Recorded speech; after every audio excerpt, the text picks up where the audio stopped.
Décidément, je comprends pas pourquoi papy veut que je vienne ici.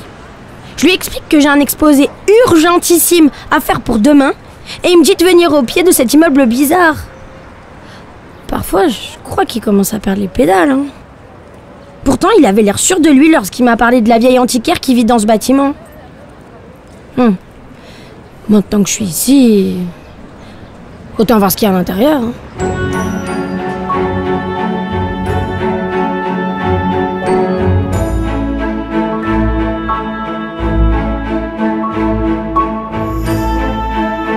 Bienvenue dans les voyages d'Amélia, au cœur de l'histoire.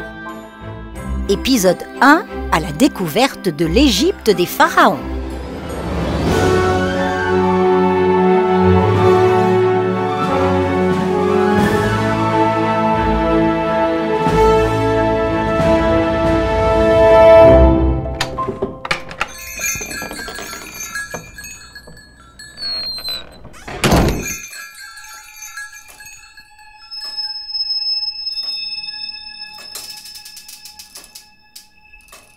Oula, il fait sombre, on n'y voit rien. Y a quelqu'un? Bon, je dois être seule. Personne ne traînerait dans une obscurité pareille, hein. Ça sert à rien de rester ici. Ah, mais je commence à y voir quelque chose. Oh, wow, incroyable! Autour de moi, des étagères colossales tapissent les murs. Dessus, des objets farfelus, des livres en cuir et des bocaux poussiéreux trônent sur les rayons. Qu'est-ce que c'est que cet endroit? Oh, et là je la vois. Tout au fond de la salle, derrière un comptoir recouvert d'un bric-à-brac pas possible. Une dame haute comme 3 pommes. Elle bricote quelque chose. Je m'approche et... Oh, c'est marrant! Elle a le visage tout froissé comme du papier. Et sur le bout de son nez, des lunettes en demi-lune tiennent en équilibre.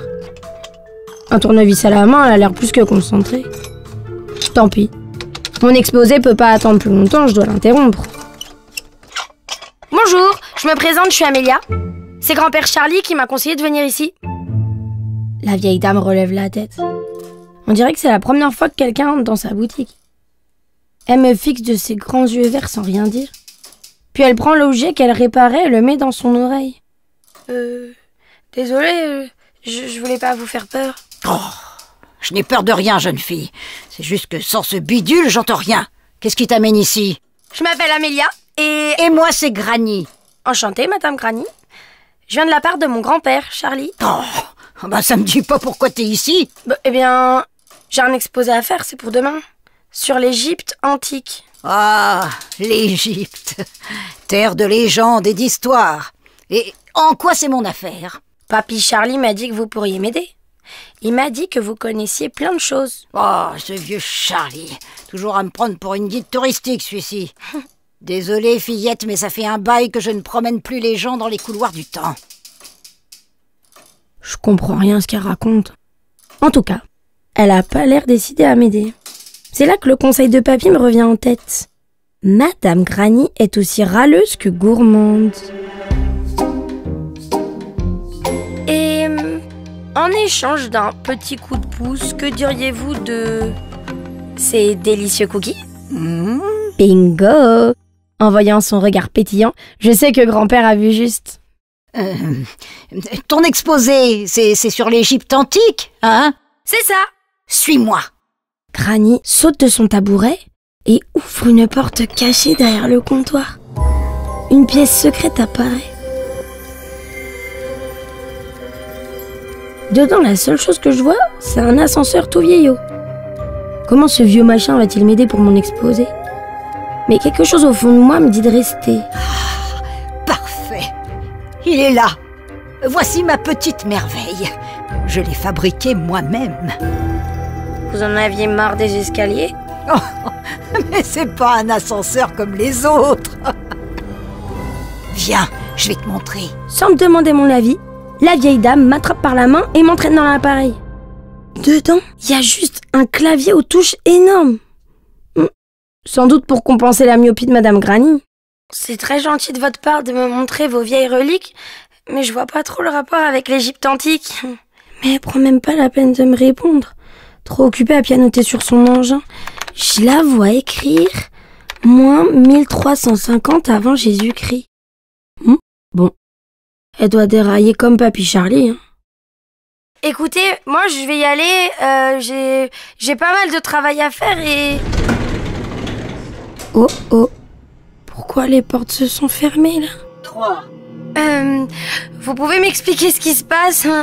2. Mais Granny se contente de me regarder avec un grand sourire. 1. Accroche-toi, petite, ça va secouer. Oh là, ça bouge dans tous les sens. Pire que le grand mythe de la fête foraine. D'habitude, je suis patrouillarde, mais là, j'ai vraiment les pétoches. Oh, ça a l'air de se calmer. C'est bon, petite. Tu peux ouvrir tes mirettes. Je soulève une paupière et quand je vois ce que j'ai devant moi, j'en reviens pas. Bienvenue à Thèbes, capitale religieuse du nouvel empire égyptien. À notre époque, cette ville a été rebaptisée Luxor. Mais qu'est-ce que c'est que ça? Pourquoi il y a autant de sable et puis pourquoi... Doucement, reprends ton souffle, je vais t'expliquer. L'ascenseur que nous venons de prendre nous permet de remonter, certes, mais dans le temps. Hein? Quoi? Non, mais c'est pas possible. Si, c'est possible. Oh, mais c'est génial. Mais comment ça fonctionne? Oh, ben, comme n'importe quel engin de ce genre, on lui dit à quel étage temporel on veut aller et il nous y emmène. Et il y a juste une chose qu'il faut que tu saches. C'est quoi? Bah, dis donc, hein? Comme n'importe quel ascenseur, il peut repartir à tout moment. Du coup, j'ai mis au point un sonotone hyper high-tech que je bricolais quand t'es arrivé. Dès qu'il sonnera, il faudra revenir ici le plus vite possible, avant que l'ascenseur ne file. Sinon, on restera coincé là. Pigé? Super pigé.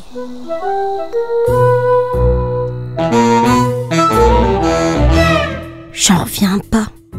Me voilà propulsée en moins 1350 avant Jésus-Christ, en plein cœur de l'Égypte. Oh, moi qui adore les aventures, je suis servie. Mais du coup, ce grand fleuve devant nous, c'est le Nil? Et bien sûr, quoi d'autre sinon? Le cours du Nil démarre au cœur de l'Afrique et vient se jeter dans la Méditerranée. Et sur son trajet, il traverse l'Égypte. Sans lui, ce pays serait juste un grand désert. Oh, regardez! Que fait cet homme là-bas? Eh bien, allons lui demander! Madame Granny file à la rencontre de l'Égyptien avec un enthousiasme nouveau. Comme si voyager dans le temps la rajeunissait. Bonjour à vous, mon bon monsieur. Mais Granny, il est égyptien. Il va rien comprendre à ce que vous racontez. Bonjour, mesdames. Oh, bah ça alors. Même moi, je comprends ce qu'il dit. Je t'expliquerai plus tard. Monsieur, pouvez-vous expliquer à ma petite protégée ce que vous faites? Eh bien, comme tous les étés, je vénère le Nil et sa crue. Et ça quoi? Sa crue, voyons.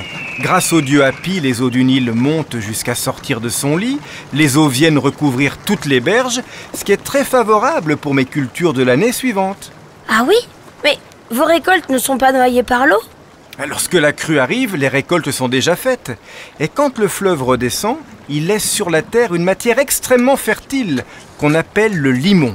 Et le limon, eh bien, il enrichit nos terres et facilite la pousse de mes plantations de blé et d'orge.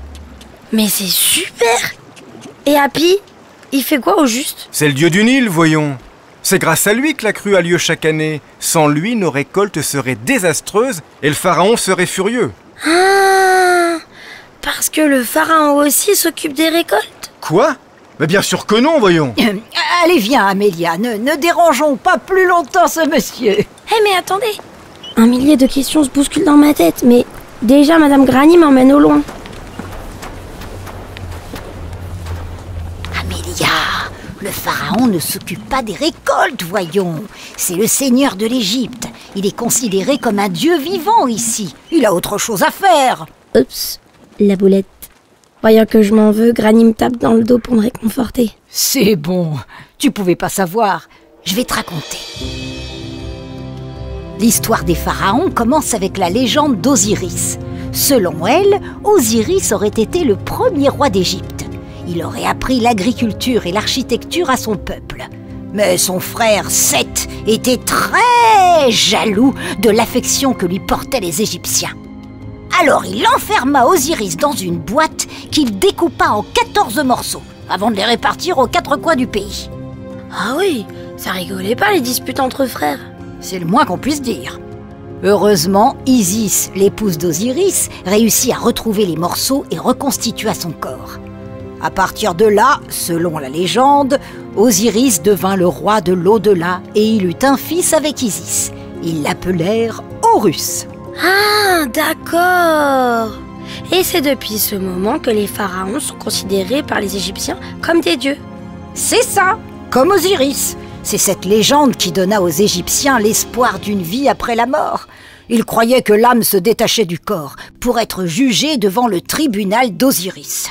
Pour savoir si les défunts méritaient la vie éternelle, le tribunal pesait leur cœur pour connaître ce qu'ils avaient fait de bien ou de mal durant leur vie terrestre.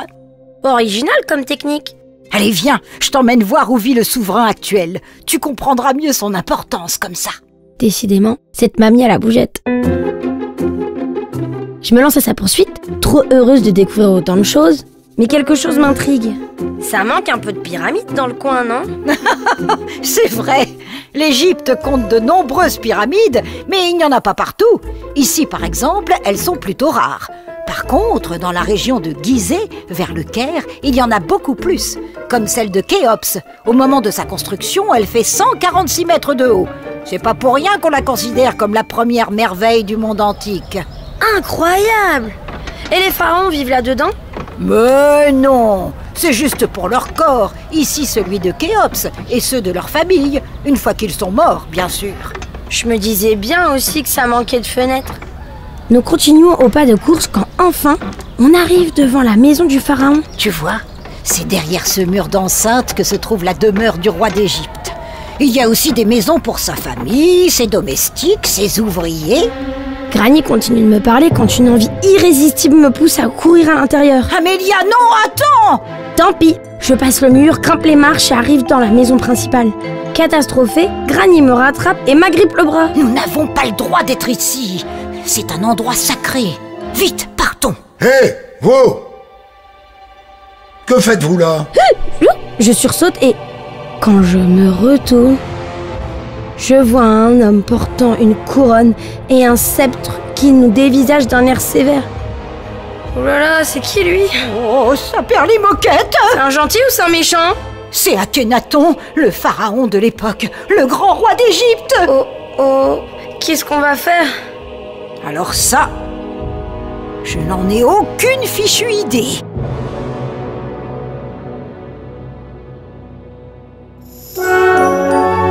Les voyages d'Amélia, au cœur de l'histoire, est un podcast produit par Europe 1 Studio, en collaboration avec Bloom, la radio des enfants. À tout de suite pour la suite. Bienvenue dans les voyages d'Amélia au cœur de l'histoire. Épisode 1, à la découverte de l'Égypte des pharaons. La suite. Akhenaton est l'un des monarques d'Égypte les plus connus de la 18e dynastie.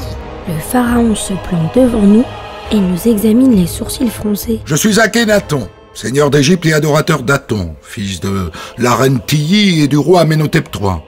Que faites-vous dans ma demeure?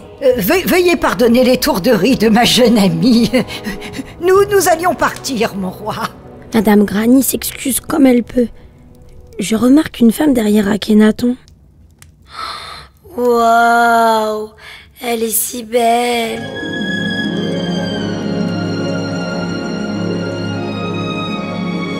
Oups, j'avais pas prévu de parler si fort. En m'entendant, Granny et le pharaon se tournent vers moi. Le souverain me lance un regard étonné, puis il voit que je regarde sa compagne. Je constate que vous êtes subjugué par la beauté de Néfertiti, ma royale épouse. La femme nous salue, Granny et moi, et s'avance. Les traits de son visage sont fins. Ses gestes sont élégants. La grande couronne qu'elle porte impose le respect. Néfertiti me regarde d'un air amusé avant de parler à son mari. Ces étrangers sortent de l'ordinaire, mon roi. Il s'agit peut-être de nobles diplomates venus du royaume de Mitanni. Que pensez-vous de leur faire visiter notre palais? Excellente idée, ma reine. Allons-y. Granier et moi les suivons, sans comprendre comment la situation a pu si vite tourner à notre avantage. Ils ont l'air jeunes tous les deux. Mais c'est parce qu'ils le sont. Le père d'Akhénaton est mort alors qu'il n'avait que 15 ans, et il fut couronné peu de temps après. Waouh! C'est super jeune pour devenir roi. C'est le moins qu'on puisse dire. D'ailleurs, à l'époque, il portait encore son nom de naissance, Aménophis IV. Ce n'est que quelques années plus tard qu'il change pour Akhénaton. D'un autre côté, moi si je m'appelais Amélia 62, je changerais aussi. Mais c'est pas pour ça qu'il a changé, oh. Lui, c'est pour s'attirer les faveurs d'Aton, son dieu préféré. En égyptien, Akhénaton veut dire « Aton est satisfait ». Mais je t'en parlerai plus tard. Ah! Et Néfertiti aussi, elle a changé de nom? Pas besoin. Son nom signifie « La belle est venue ». Plutôt flatteur, n'est-ce pas? Pas mal. D'après les historiens, on sait que Néfertiti est une femme puissante, qui règne à égalité avec son époux. On raconte même que les hauts fonctionnaires ont plus tendance à la suivre que son mari. Chose très rare pour l'époque. On la retrouve dans plein de représentations, en train de faire des offrandes à Aton ou de combattre des ennemis. Avant elle, aucune reine n'avait été dessinée aussi souvent. Nous marchons maintenant dans un long couloir du palais. Sur les murs, des stèles de calcaire représentent les époux royaux. J'aime que mes artistes puissent me sculpter autrement que dans des postures officielles, dans ma vie de tous les jours ou avec ma famille, par exemple. Je sais que ça peut en choquer certains, mais l'art doit évoluer. C'est vrai que pour l'époque, c'est totalement nouveau. Voyez-vous, je ne suis pas un guerrier. Moi, ce qui m'anime, ce sont les arts, particulièrement la poésie. Et c'est qui ces petits personnages avec eux? Ce sont leurs 6 filles. Quoi? 6 filles? Et aucun garçon? Certains historiens prétendent que Toutankhamon serait leur fils, mais personne n'en est sûr.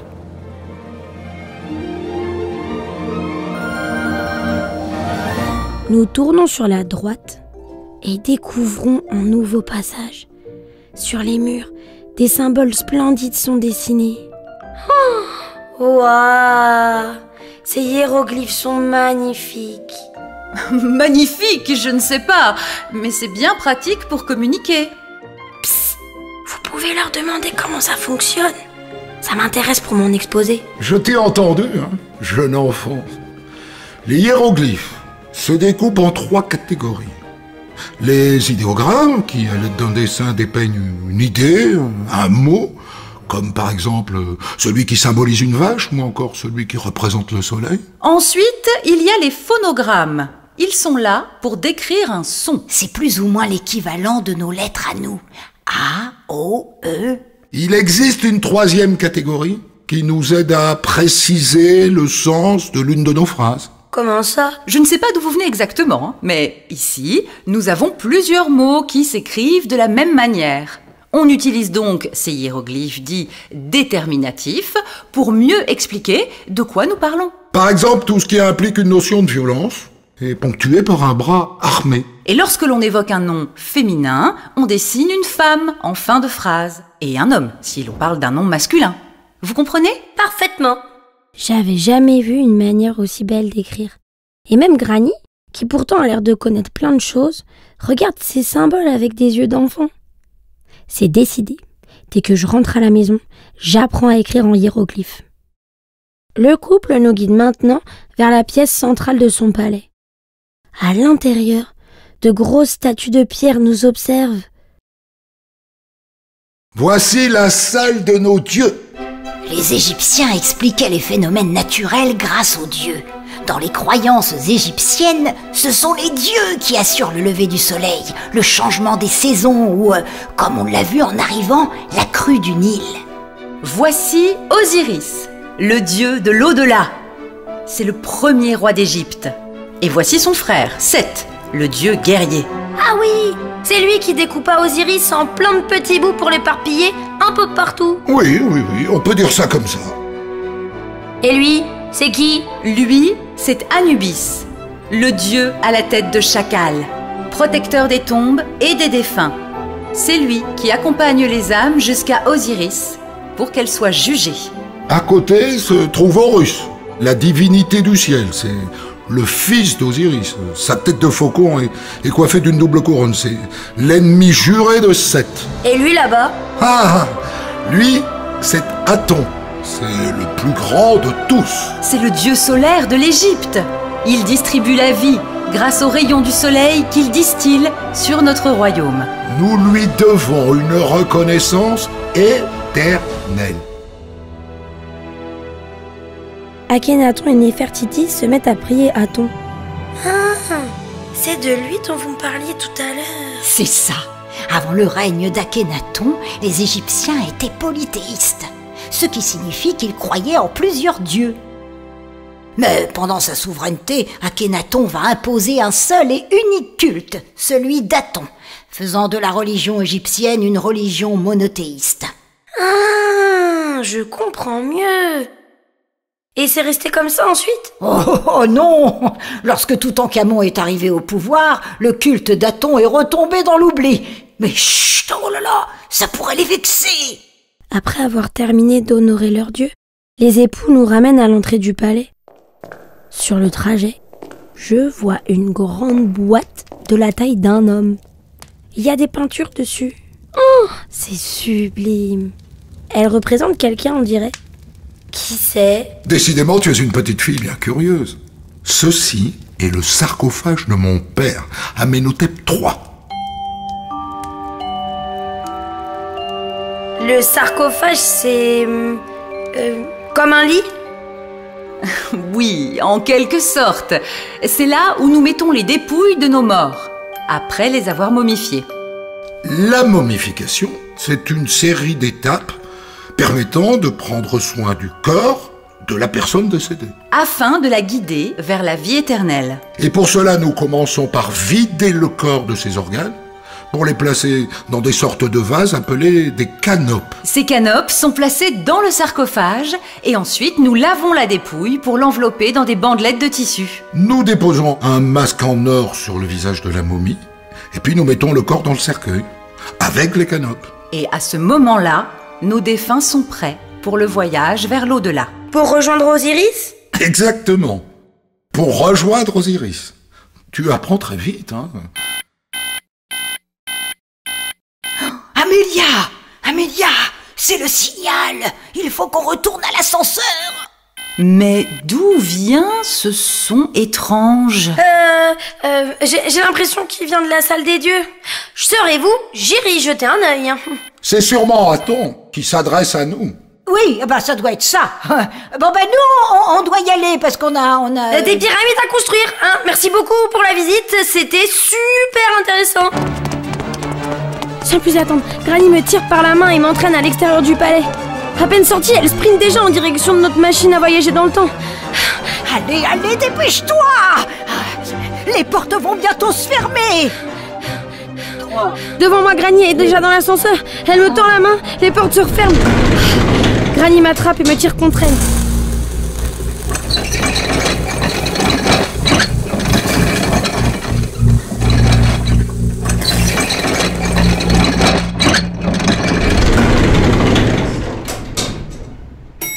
Lorsque les portes se rouvrent, nous sommes de retour dans la boutique de Granny, à notre époque. Vite, il faut sortir si nous ne voulons pas repartir dans le temps. À peine avons-nous quitté l'ascenseur que, pouf, il disparaît en direction d'un nouveau siècle. Je me relève et vois que je suis couverte de sable. Eh bien, tu as emmené la moitié de l'Égypte avec toi. Je peux pas m'empêcher de rigoler aussi en voyant à quel point j'en ai partout. Une fois dépoussiérée, je prends mon sac laissé dans un coin de la pièce et en sors mes cookies. Tenez, Granny, comme promis. Oh, merci, jeune fille. Oh, dis donc, ils sont délicieux. C'était vraiment super aujourd'hui. Vous pensez qu'on pourrait recommencer ça un jour? Oui, c'est vrai que c'était marrant. Alors, pourquoi pas retenter l'aventure? Mais tu dois me promettre une chose. Tout ce que vous voudrez. Ça doit rester notre secret. Si tu en parles à tout le monde, on risque de me retirer mon invention. D'accord? Pas de problème, Madame Granny. Je serai muette comme un sarcophage. Allez, file! J'ai des cookies à dévorer, moi. Sur le chemin du retour, je pense déjà à la prochaine destination que je vais pouvoir visiter avec Granny. Quelque chose me dit que l'histoire, ça va devenir ma matière préférée.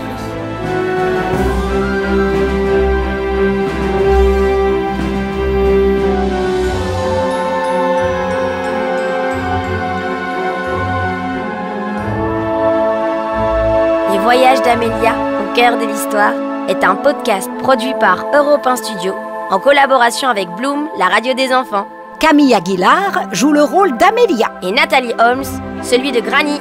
Merci à Émilie Mazoyer, Christophe Ondelatte et Laurent Mariotte d'avoir prêté leur voix. À bientôt!